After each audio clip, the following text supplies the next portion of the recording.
Persebaya Surabaya belum mengumumkan pemainnya musim ini yang akan dipertahankan untuk musim depan 2025-2026. Sebaliknya, tim berjuluk Bajul Ijo itu sudah berpisah dengan pelatihnya Paul Monster, juga dua pemain, M. Hidayat dan Slavko Damjanovic. Meski belum mengumumkan siapa saja pemain yang dipertahankan, namun Direktur Operasional Persebaya, Chandra Wahyudi, menyebut bahwa pihaknya tidak akan membongkar skuad secara signifikan. Gambarannya, sebenarnya sejak musim lalu kami sudah membuat perencanaan.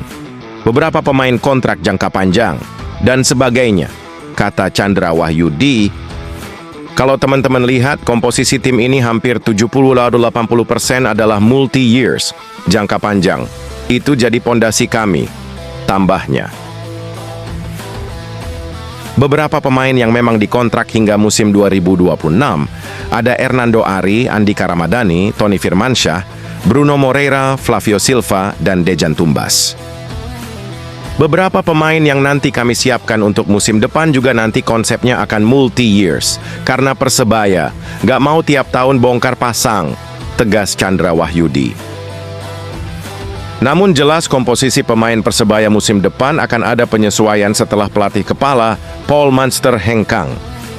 Kabar yang beredar, Persebaya akan kembali kedatangan pelatih asing.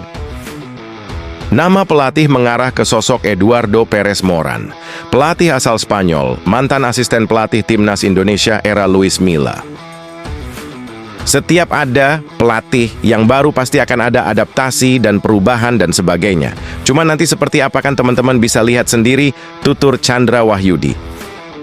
Yang jelas, manajemen kami ingin musim depan harus lebih baik dari musim ini, imbunya. Musim ini, Persebaya yang sempat menjadi penantang juara juga beberapa pekan memuncaki klasemen. Harus finish peringkat 4 klasemen akhir.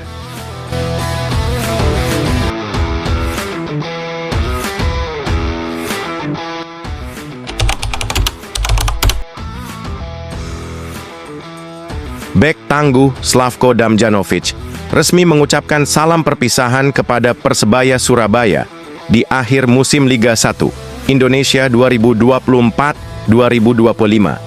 Kabar ini disampaikan Slavko melalui akun Instagram pribadinya @slavko_23. Sulit untuk mengucapkan selamat tinggal setelah musim yang sukses. Aku mengagumi kalian pasukan hijau, kalian akan selalu ada di hatiku. Terima kasih untuk semuanya bonek bonita, tulis Slavko Damjanovic dengan penuh emosional. Perpisahan ini tentu menjadi kehilangan besar bagi lini pertahanan Persebaya Surabaya. Bukan hanya karena sosoknya yang tangguh di lapangan, tetapi juga karena kontribusinya yang konsisten sepanjang musim. Slavko tampil impresif sepanjang Liga 1 musim ini dengan mencatatkan 29 penampilan bersama Green Force. Dari jumlah tersebut, dia mengoleksi 2.471 menit bermain dengan 1 assist dan total 9 kali percobaan mencetak gol.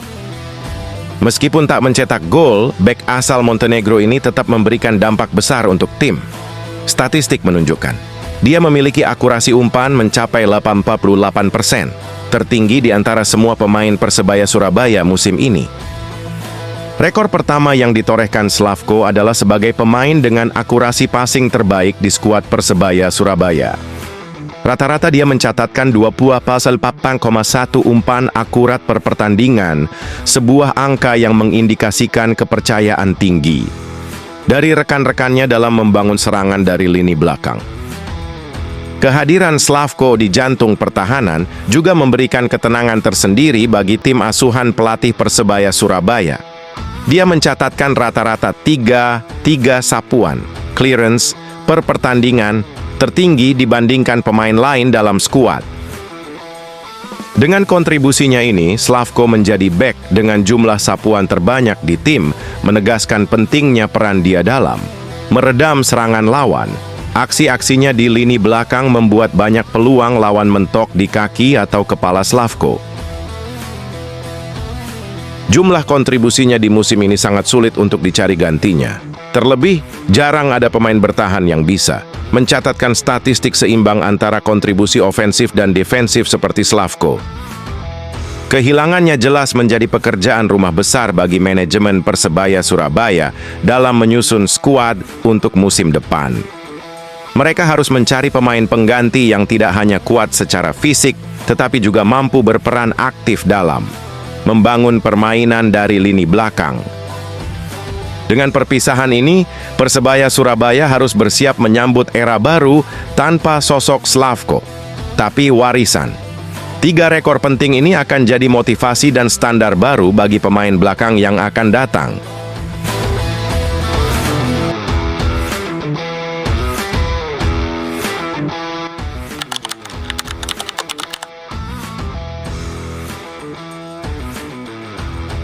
Manajemen Persebaya Surabaya mengklaim evaluasi tim rampung seiring kompetisi Liga 1 musim selesai.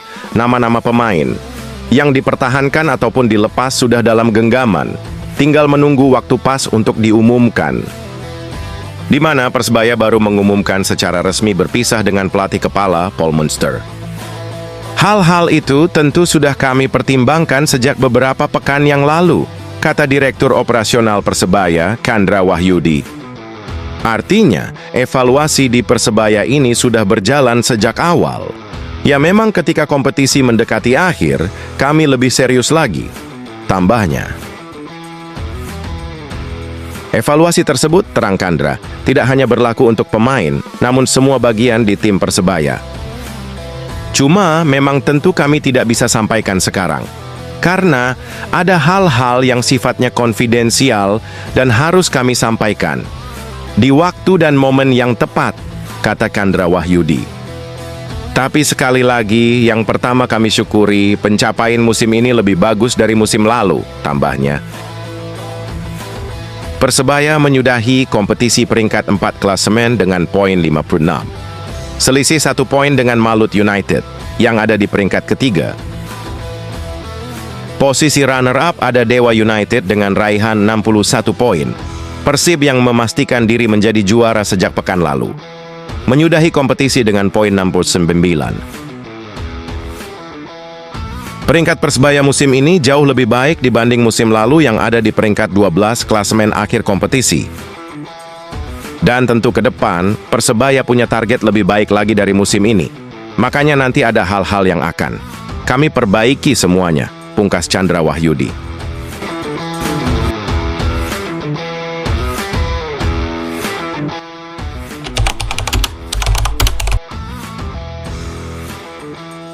Kabar